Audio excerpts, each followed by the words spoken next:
Welcome back to another episode of The Adversity Advantage. I'm your host, Doug Bopst, and today's guest is Brooke Burke. Brooke is a television host. She's a cancer survivor, entrepreneur. She's a fitness educator, philanthropist, podcaster, and women's health advocate who has been thriving in Hollywood for decades. But the title that she holds dearest is being a mom. Brooke has held numerous successful network television jobs and high-profile brand partnerships. In 2008, Brooke became the champion of Dancing with the Stars Season 7, which she later parlayed into a co-hosting job that she would hold for 8 seasons. Brooke remains one of social media's quote-unquote moms to follow, with nearly 4 million dedicated followers. This conversation is about it all. We talk about divorce, we talk about healing, fitness, parenting, we get into body image, and most importantly, how to have faith when life seems hard, and so much more. So let's get this conversation going, and welcome Brooke Burke to the Adversity Advantage podcast. Brooke, welcome to the podcast. Thanks for having me.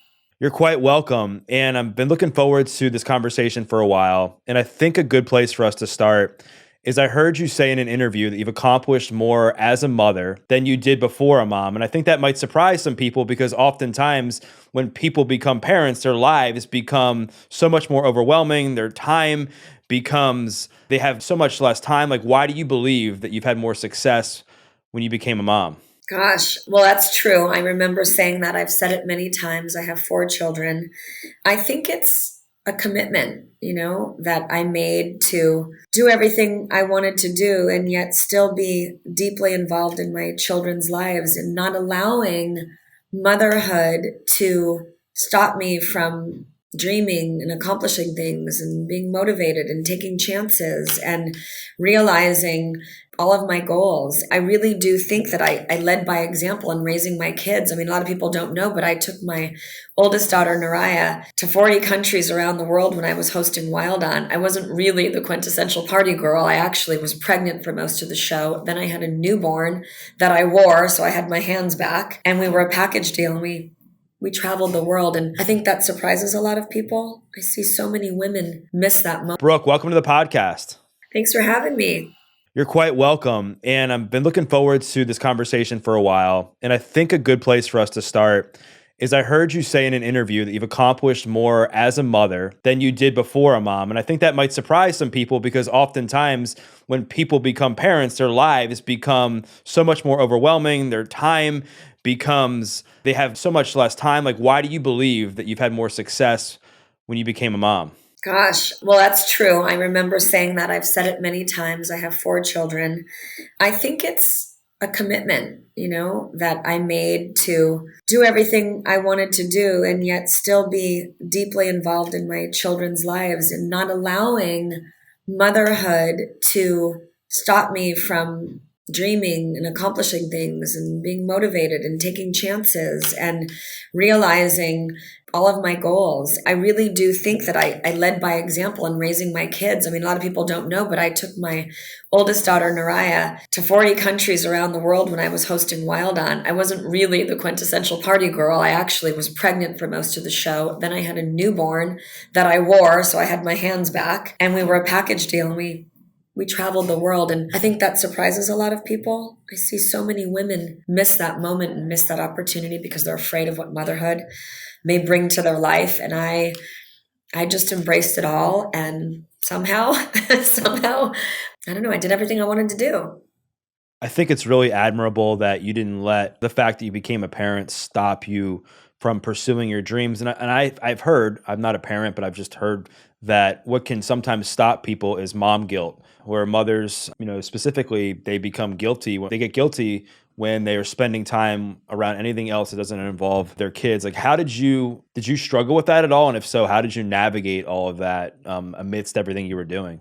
Well, I'm glad you're asking that. I actually wrote a chapter in my first book called Not Guilty. And I sort of made guilt like more of a verb. Like, I just don't do guilt. And people are like, what the heck does that mean? What does that mean? I feel like it's toxic. I feel like it's something that gets in our way. I would never say I don't look back. I don't believe in regrets and guilt, but I do believe in the evolution, of the journey of the things that we got right and wrong. I just always gave myself room to screw it up, room to make mistakes, room to learn from those lessons along the way. And I Things went right, things went wrong. I've redesigned my life a couple of times. I have a blended family. There's a lot of things I could feel guilty about. I just make a choice not to do it. And there's always going to be another mother doing it better than you. I remember launching modernmom.com way back in the day and giving that space some soul and a voice, and realizing as a young mom, there was always somebody else crushing it. There was always somebody that was like the class mom, and, things that might not have been in my repertoire of talents. And I just gave myself room to not have to be the best at everything, but to be the best mom that I could to my children, and to navigate that, and to find my own way in that space. There's freedom in that. There really is. There's so much pressure when you become a mother that I think you have to figure out what works for yourself and your family and find your own way. Yeah. I think that you should share some great insights, and that you really have to just continue to embrace who you are and take your power back, and just not give up on your dreams, and not feel guilty for wanting more for yourself. And then at the end of the day, you're going to end up hopefully providing more for your kids. I think one of the other things that I hear can be challenging when parenting is through chaos. And I know that you've definitely had your fair share of experiences with chaotic moments in your life, stuff that was very traumatic and unfortunate, between divorce and cancer and your brother recently passing away. And you seem like you've done a lot of work on yourself so that you can hopefully use some of these painful moments that you've gone through as a family to share some really inspiring lessons with your kids. What are some of the things that you've taught your kids while going through some of these chaotic moments? Well, it's been a lot. It's been quite a roller coaster ride. And I really, really believe in the learning opportunities and all the challenges of life. I mean, you mentioned chaos. I've joked around about this a lot, but dancing through the chaos, not needing to manage it all, not needing to have this sort of role model perfect life. My life is messy, and I'm okay with that. Managing it is really, I think, the goal. And how do you find ways to feel good on the bad days? How do you find your strength on the challenging moments in your life? How do you lead by example? How do I raise my children to know that there's going to be good times and bad times, that it's love and integrity and character that connects us as a family? It's how we deal with those challenging times. It's how we stay connected. How do I raise a family in the entertainment industry? There's all these things that are just so incredibly challenging. And I think you just grow and you change in those moments. I mean, you mentioned cancer. For somebody like me to have dealt with that, living the healthy lifestyle that I do, it was like, whoa, no way. But it just, you learn to be stronger in those moments, right? And you learn to take the best care of yourself possible, and to find a support system, whether it's community, family, life, love, whatever it is. And to find strength in those moments is I think, the deepest challenge. And I think sometimes, as a byproduct of traumatic experiences, some of these kids just happen to take on some of it indirectly, right? Just by nature of, what's going on around them, or, what you've gone through. And sometimes that energy in many cases carries over. I mean, other than the normal stuff that people would assume that happens for kids when they're experiencing some of the stuff they've experienced, was there a time where you saw it impact them, more than you expected, and you kind of had to intervene to make sure that they wouldn't go down a dark path?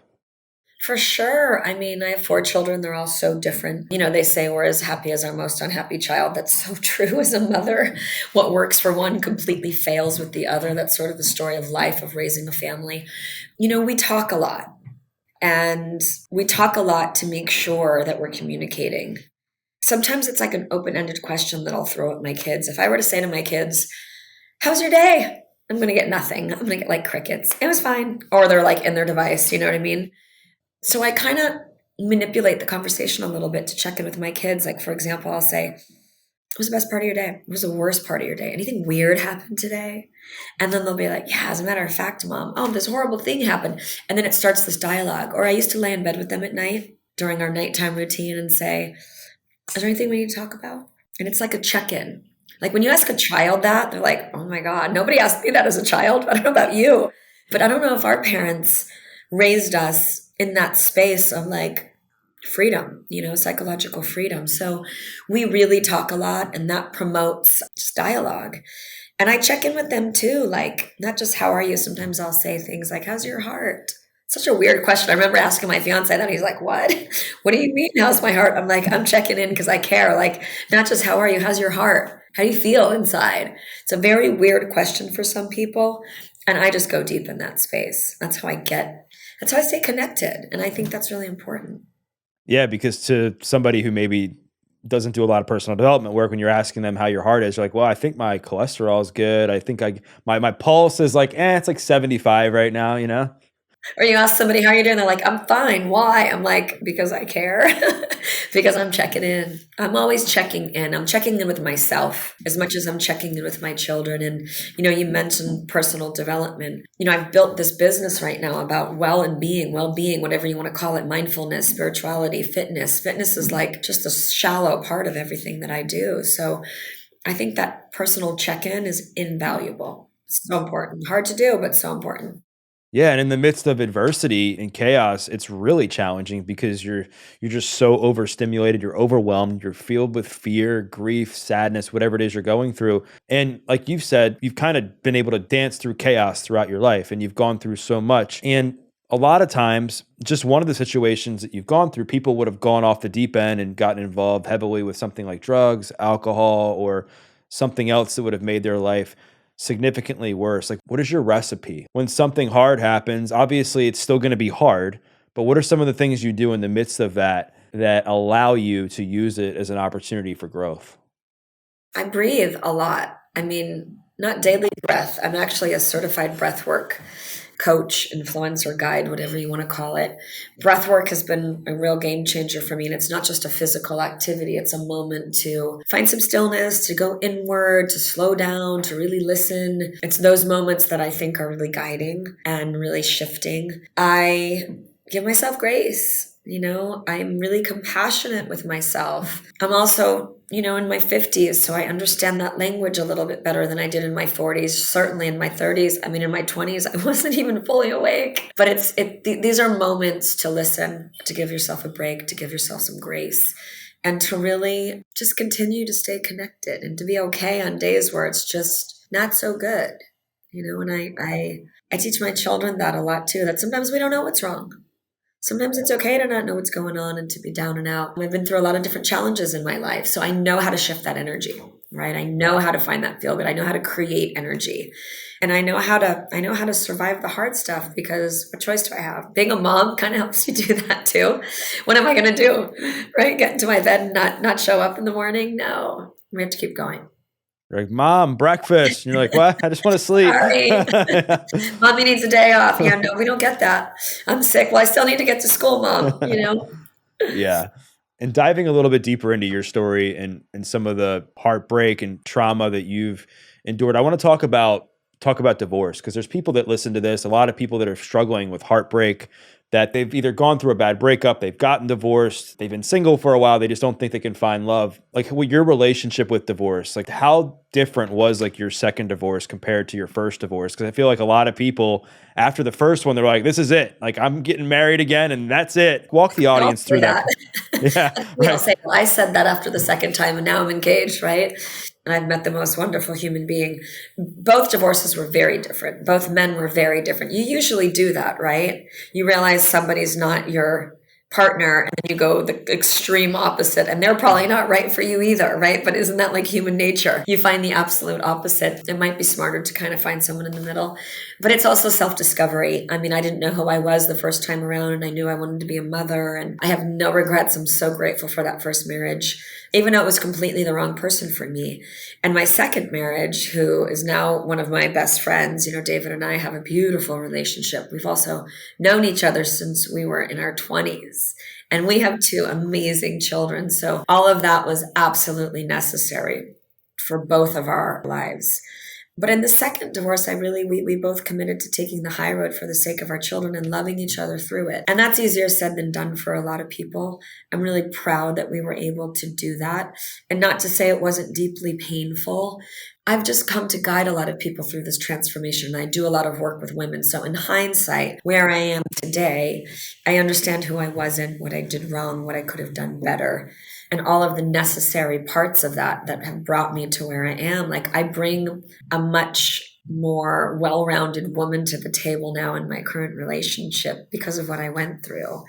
But it's just choices. I watch a lot of people go through really ugly, really volatile divorces, custody battles, the rebuilding of a life. And I see children suffer. My children suffered as well. It's just part of it. But how do we make it better, right? And how do we elevate that with honesty and compassion and integrity? And how do we make the most of a really shitty situation, if you will? I mean, there's no other way to say it. Divorce is really hard. It's awful. Nobody wants it, right? So how do you make the most of it? And then how do you feel proud of the choices that you make? We can't be responsible for other people in that journey. So there's a lot of, I think, acceptance that needs to happen and a lot of power that we have to take back in our role. Everybody wants to blame everybody. I like to bring it all back to center. What can I do to make the most of this, right? What was my part in this? What do I need to learn from this? And those are the messages that I think help carry us through a higher place, right on the other side of it. Yeah, it's beautifully said. And I think it's a really healthy spot you're in when you can take full responsibility, acceptance, accountability, and say, okay, like how can we take the high road together throughout this treacherous process to make sure that we're doing the best for our kids, right? And I think divorce in itself is hard. I think what's also hard, it's seen by a lot of people as failure, right? I mean, I don't know how else to say it, right? Is that divorce is seen as a big failure in people's lives, and it's so hard, like you said. And you had to go through it like twice. And I know the second time you said it was like a more of a peaceful with your ex-husband, but like, where were you at personally? Like, as far as like, where was Brooke at as far as how she was feeling about herself, about like if she was ever going to find love again after that second divorce? And how did you rebuild yourself to gain some faith in yourself, to gain some hope so that you can learn how to love somebody else again? So much to talk about. You've asked a lot of amazing questions. I want to start with failure because people are so afraid of this word failure. I bring it up a lot actually in my wellness business and in classes that I teach. People are afraid to fail. I actually encourage people to fail.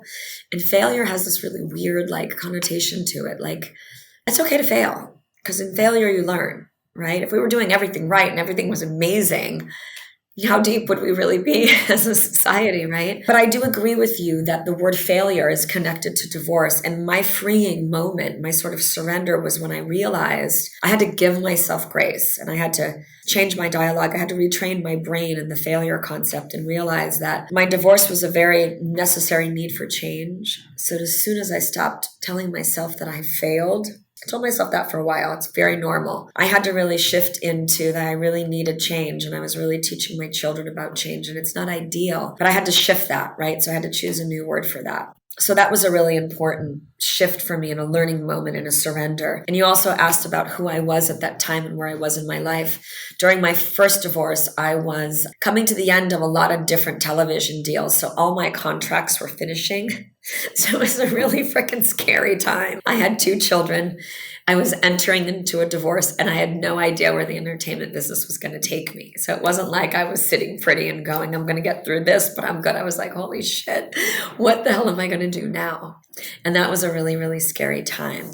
And it was a very powerful time for me to lean into faith and to find my faith and to believe, not know, right? That's what faith is, but to believe that everything was going to be okay, to believe that I was going to figure it out. And I've always been a woman of faith in my spiritual practices in my life, even in love, even though it didn't work out every time, I still believed that I would love again. So segueing to where I was most recently in my life, I said I would never get married again. I said never. I used the word never, ever. I would have said never. And that was not part of my plan. I wasn't looking for that forever love. I was looking to raise my children and I was looking to fall in love with myself again. And I was looking to sort of design a really healthy and stable place for my family, for my children, for my priorities, which are and only are my 4 children. So then when love comes knocking on the door and surprises you, I was like, whoa, people squash that, right? People don't really open up and give that an opportunity. And I've said it before and I'll say it again. I was really open and willing to loving so deeply and completely that I could have had my heart broken again. And that is scary. But that was my commitment. I was like, I'm only going to do it completely. Scary. I kind of like to do scary things. I do it in my business. I do it in live television. I do it in life and in love. And I wouldn't do it any other way. So I would encourage everybody with a broken heart, everyone living in fear, everyone starting over, take time, I spent a lot of time by myself. It was the hardest time of my life, but take time to get to that place where you're just really willing to do scary things. And I kind of like to live in that space. It's not for everyone, but I would encourage everyone to do that.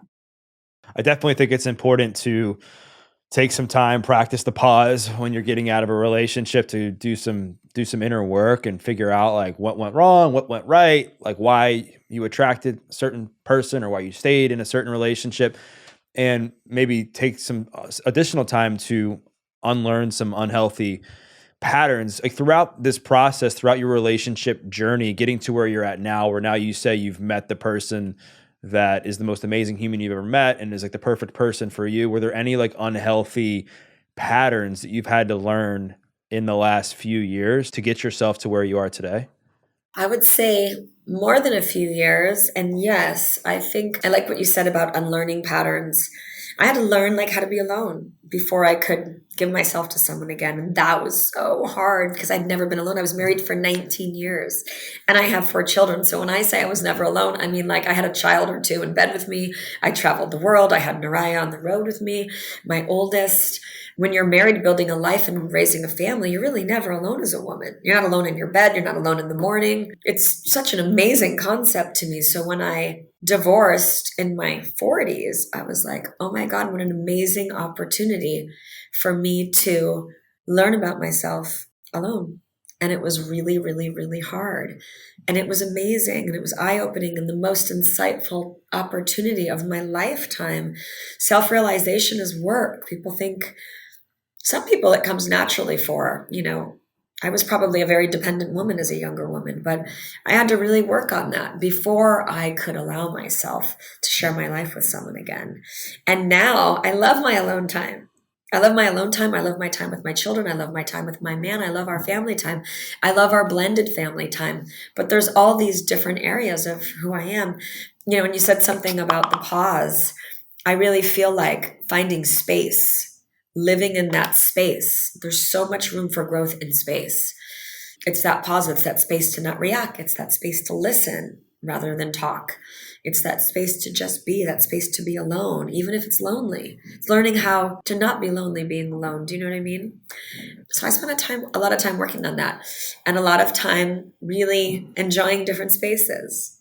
Yeah, one of the things that I often will say is that you feel way more alone spending time with the wrong people than you ever will like being intentional by yourself. And I mean, I'm not going to lie, like spending time alone is hard sometimes because it's just like you versus you and your thoughts and you got your emotions and you got everything is like right there. And you seem like somebody when you spend time alone, I think it's probably somewhat fairly constructive because you're into mindfulness, breath work, spirituality, and sometimes that can be uncomfortable. What were some of the most uncomfortable thoughts and feelings you had to deal with after your second divorce and leading up into this new relationship? And how did you deal with them?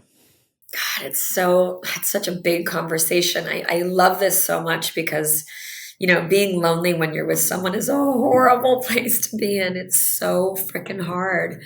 The hardest time of my life was learning how to be alone and wanting to date.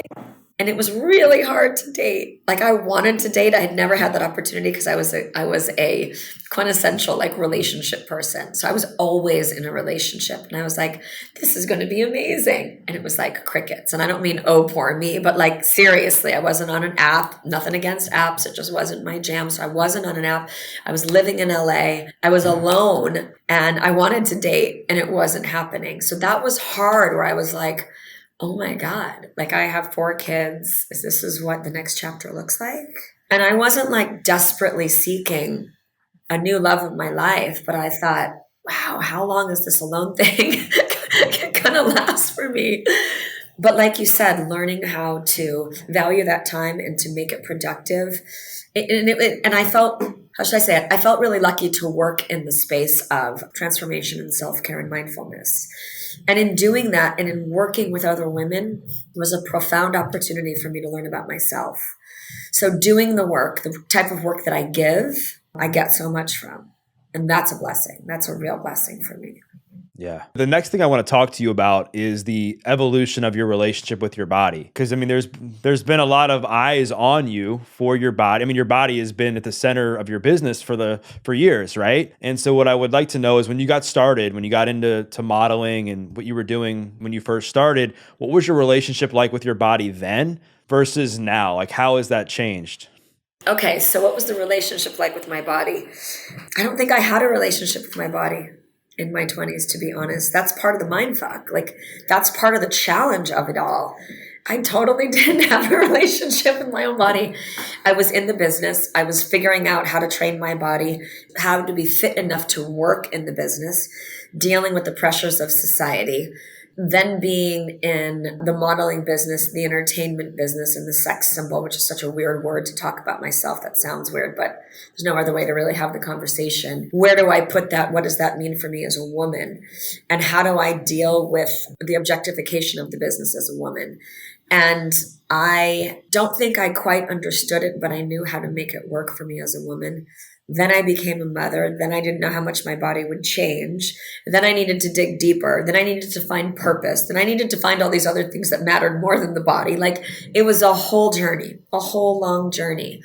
I had this conversation with a girlfriend the other day because I was listening to a deep conversation about the objectification of women. And I thought, I didn't feel that way. And they're like, what do you mean you didn't feel that way? You were in the business. What do you mean? And I just thought, I really didn't feel that way. And I think it was because I had self-confidence as a woman, and I had confidence in ways that went far beyond the body. And I'm raising 4 children, 3 daughters. What are the words that I use? How do I teach them about self-confidence?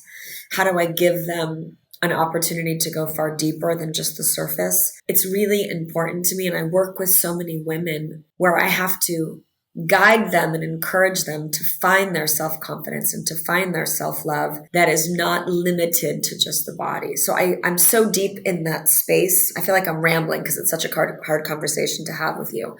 But having a relationship with yourself that's loving and kind is the most important relationship to have. Falling in love with yourself, not in a narcissistic way, is the most important relationship that you can have. Meeting yourself with self-love and loving kindness is so important. Creating boundaries for yourself, having deal breakers for yourself and other people, and the way that you treat yourself and meet yourself in relationships, so important. I'm actually working on a body of work right now that's a soul contract. And we enter into all these contracts in life, right? Business, marriage, relationships, business engagements. But we don't treat ourselves and our relationship with ourselves as I think valuable as we do in all these other areas. So creating a soul contract with boundaries and deal breakers and performance clauses and review boards, like all of these things I apply to my own commitment to self. And it's a much longer conversation, but I think it's super important. We just don't know that as young people. No one talks to us about that, right? Yeah, and thanks for opening up and being vulnerable. I mean, I guess, and the reason I ask is just from personal experience. I remember, I was like a overweight kid growing up, and I was like, once I get to a certain body fat percentage level and I get super fit and I date these girls and I get attention, I'm going to be happy. And then you realize like, you're just not, like, it just doesn't work that way. And so for you, what I was like, a lot of my audience is women, and like, a lot of times people think once they look a certain way, they'll be happy forever. And so I kind of was just, I wanted to dive into like, what was your relationship like, even with like external validation, like how, as you've gotten older and matured, has the need for external validation become more mitigated?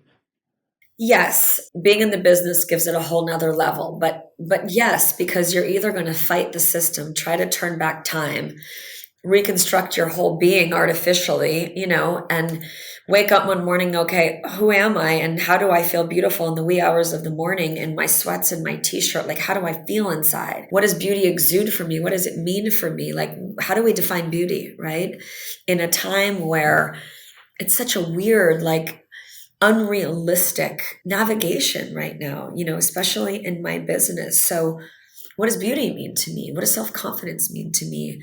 And how do I look in the mirror with all the flaws, with my changing body, with wrinkles, with all these other things? And how do I find self-acceptance? I think that's the deepest challenge. It's like men with success and money. Do you think that's going to make you happy and make you more powerful and get you everything you want? Like, is that a real thing? That's a real thing for a lot of people. I had that conversation It was actually a joke. I was at a dinner table with my fiance the other night. And he's like, well, it's kind of true. And I'm like, it's kind of true, but is it really deep enough? And what does it really mean? And it isn't about status. It's about self-confidence, I think. Right. So I think it's really, really hard and really, really important for women to find ways to love themselves through all the change and to give themselves a break. I wrote a blog and a body of work that I incorporate into some exercises that I do with women. And it's a blog called Dear Self.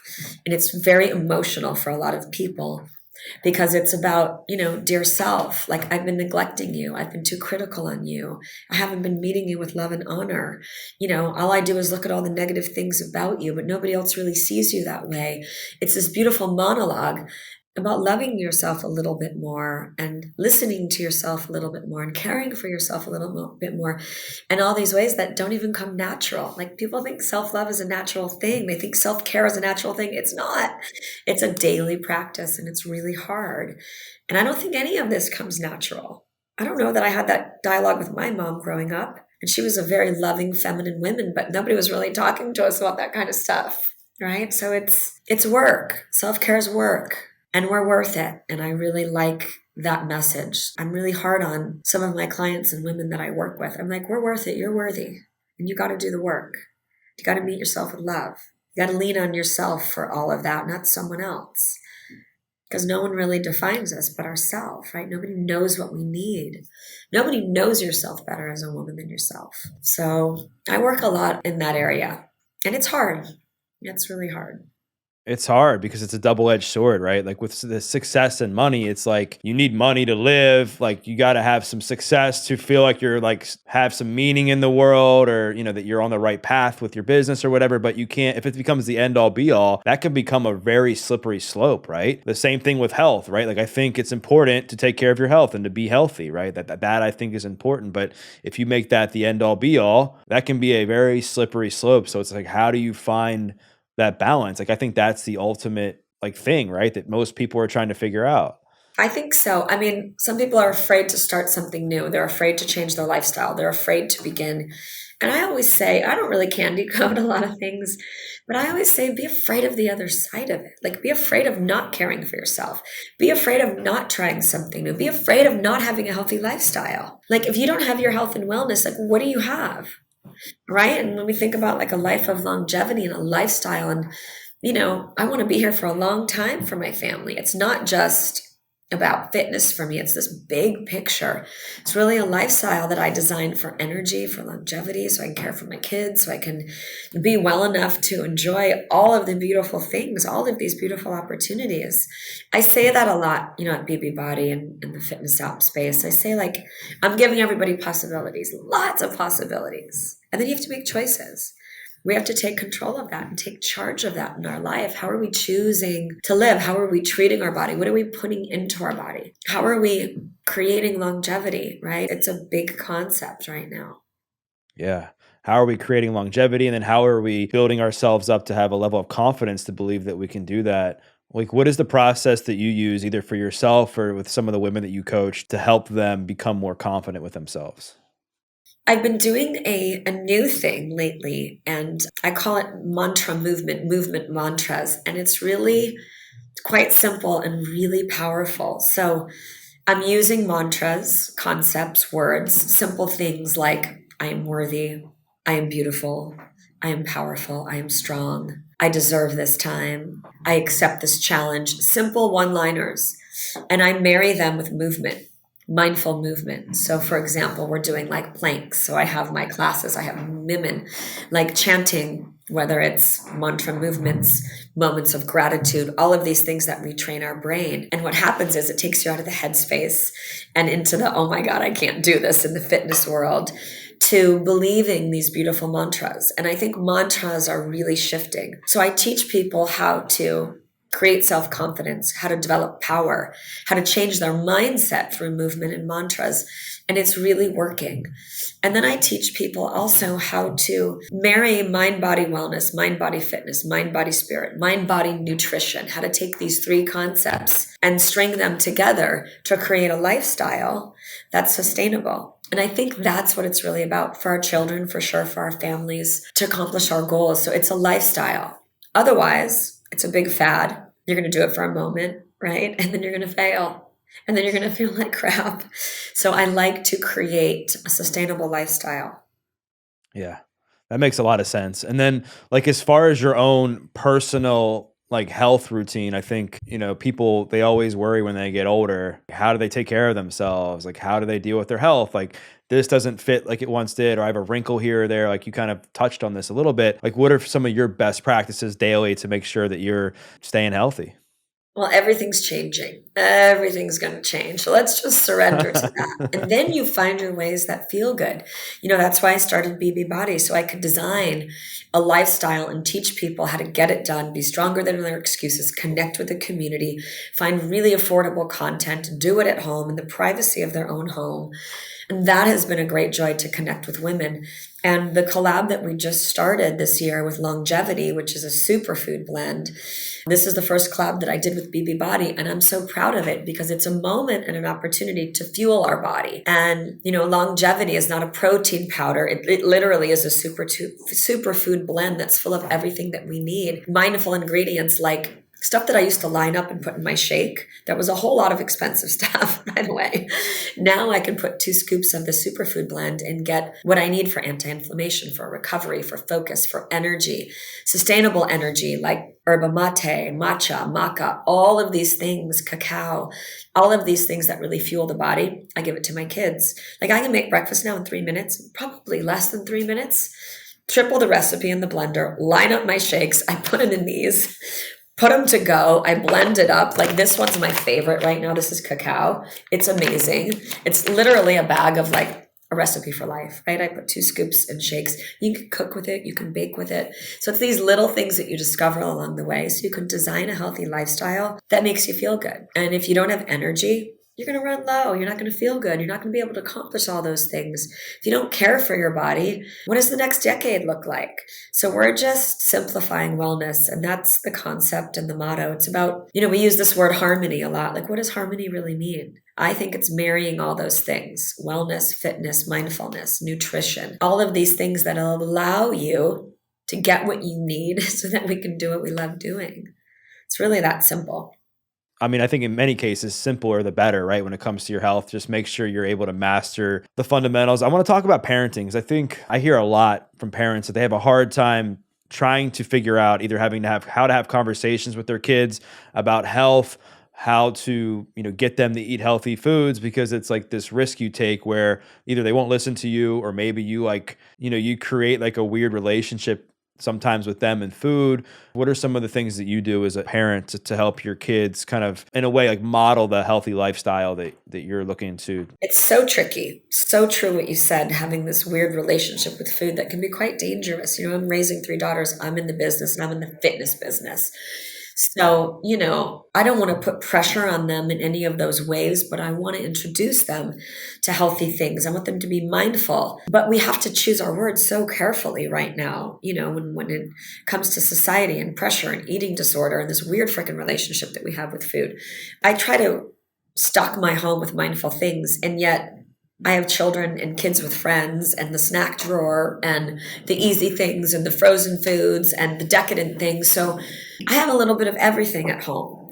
And I love to cook. I feel like the nucleus of my family happens in my kitchen. I love to shop with my kids. I love to teach them about mindful whole foods that are yummy. And then we break the rules too. So it's not about like being perfect all the time. I know when I make my shake in the morning, it's delicious. I would rather have that than waffles and syrup. My body likes it. My body craves that. I know how to do an afternoon pick-me-up that's super easy and mindful.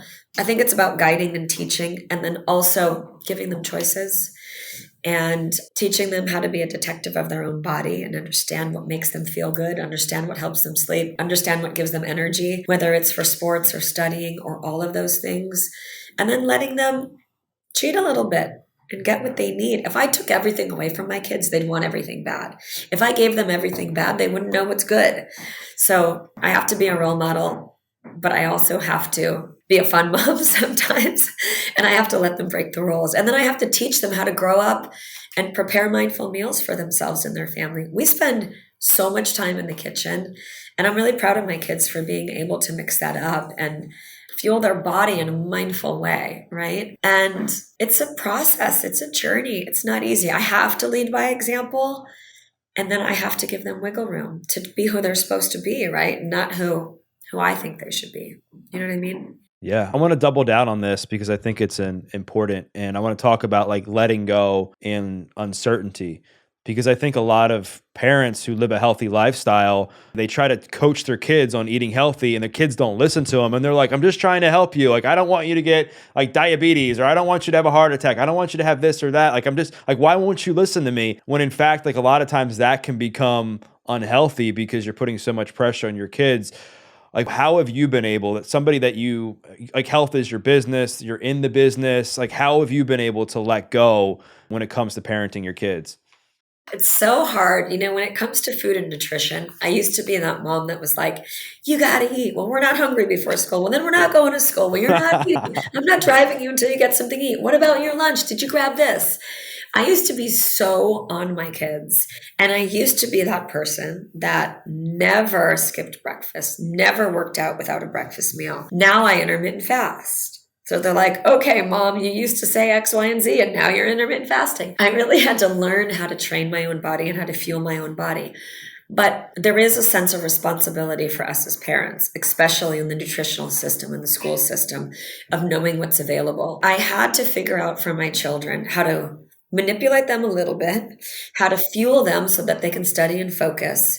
And I didn't want to pick up like hangry kids. There's nothing worse than a hangry mom or hangry kids when they're getting in the car and they're starved and they haven't made great choices. I don't want to be in the car with any of those kids. So I used to have like the snack drawer. That was their go and grab. That was a little bit more of a cheat drawer as long as they picked a piece of fruit or picked something else. And then I would prepare food and prepare like meal prep at the beginning of the week. But now one of my daughters doesn't like to eat in the morning. She'd be happy to not eat at all day long. So now I make her a shake and I bring it to go and I put it in here and I put it in the car and I know she's going to drink it. And then I know she's got every single thing she needs throughout the day. And if she doesn't feel like eating, I'm fine with that. At a certain point, they become their own little people. At a certain age, we're really not in control of it. So I try to keep it yummy and mindful at home. And then I try to give them tips and tricks along the way. And then I got to kind of back up. But look, I mean, you can't force the food thing on kids. You can't. And if you do, it's a little bit dangerous. You can trick them into trying new things and then leave them alone and see what happens, right? But in my car, there's food and there's a shake and there's a couple snacks and they know it's there. We all do a shake in the morning because they're really yummy. I finally found something that was really enjoyable, and that's sort of the power of longevity. And kids won't eat things that don't taste good. Mine won't anyway, unless you really starve their palate, right? And only introduce like earthy things. That's not happening in my house. I don't want to eat things that don't taste good, right? Yeah, and it's like you said, it's this healthy balance of trying to educate and empower your kids to do the right thing when it comes to nutrition choices, but also you don't want to be in a position where you're putting so much pressure on them that that ends up like hurting your relationship and then hurting their relationship. And hurting their relationship with food and their own body. I mean, it's very tricky. I'm usually that mom that shows up to school with food for them. And they're grateful for that, because think about how busy we are as adults and how time gets away and we haven't had a meal, or we're not thinking right, and we're not functioning fully. We're not really fueling our body. I can't accomplish and do what I do in my life unless I really understand how to fuel my body. And also the emotional highs and lows and peaks that we go through. Imagine what a child goes through when they're not even fully awake, meaning in their development, not physically. And the crash and burn in the emotional roller coasters. I know sometimes now it's not just hormones and raising young women, it's also fuel and nutrition. So I'll manipulate that all day long just to survive the grind of raising a family. Yeah. And speaking of fitness and nutrition, and like you said, you're in the business. It's a big part of your life. How do you deal with like comparison? Because there's different fitness apps popping up left and right. There's different influencers left and right, like all over social media. What's your relationship like with comparison? I try not to compare myself to other people. I certainly don't raise my kids that way, but it's also finding confidence and believing in what I do. I'm always looking around at what's out there because I would be naive not to. I actually learn from other people, and I'm that woman that celebrates other people. So competition is a funny thing. I like to help people. I like to collaborate with people, and I like to partner up. I really feel like we raise our average and we elevate each other. If you're that woman or man, I think that's super duper duper important. And I like to study what other people are doing to better understand the business. I kind of welcome it all. I also welcome constructive criticism, right? This competition thing doesn't really serve any of us. So I like to know what's out there in my wellness space and business space and what other people are doing, but I'm still married to my philosophy. It evolves, but it mostly evolves within the community at BB Body. It's the same way with the longevity community. We share recipes. What's delicious? What are you finding? What tastes work? What doesn't? What flavors are you introducing? Can we experiment with the holidays? I love the smell of the holidays. I love nutmeg and cinnamon and all these delicious things. And I like to introduce that. And then I swap recipes with other women. It's a collaboration. I want to collaborate. I don't want to compete. I want to collaborate. I think that really elevates my brand and, my journey in the business and wellness. I think that's important. And I think comparison, frankly, can be very healthy, right? I think you're able to, if you have the self-confidence, like you said, to know that you got to run your own race, you got to stick true to what you want to do. And then like looking at what other people are doing and learning from them and then supporting them and celebrating them. And maybe you get an idea or whatever. I mean, I think that's very healthy. I think where it becomes unhealthy is where you don't have self-worth, you don't have self-confidence, and you're blaming everything that goes wrong in your life on other people, or you're just, I think so. right? I think it's nice to be inspired by other people. If I need beauty inspiration or glam inspiration or fitness inspiration, yeah, I'm going to troll the web a little bit and see what's going on out there. But maybe it sparks an idea. And I love that. And I also don't think anybody's reinventing anything. I really think that we're just redesigning things. And I think there's value in accepting that and collaborating with people.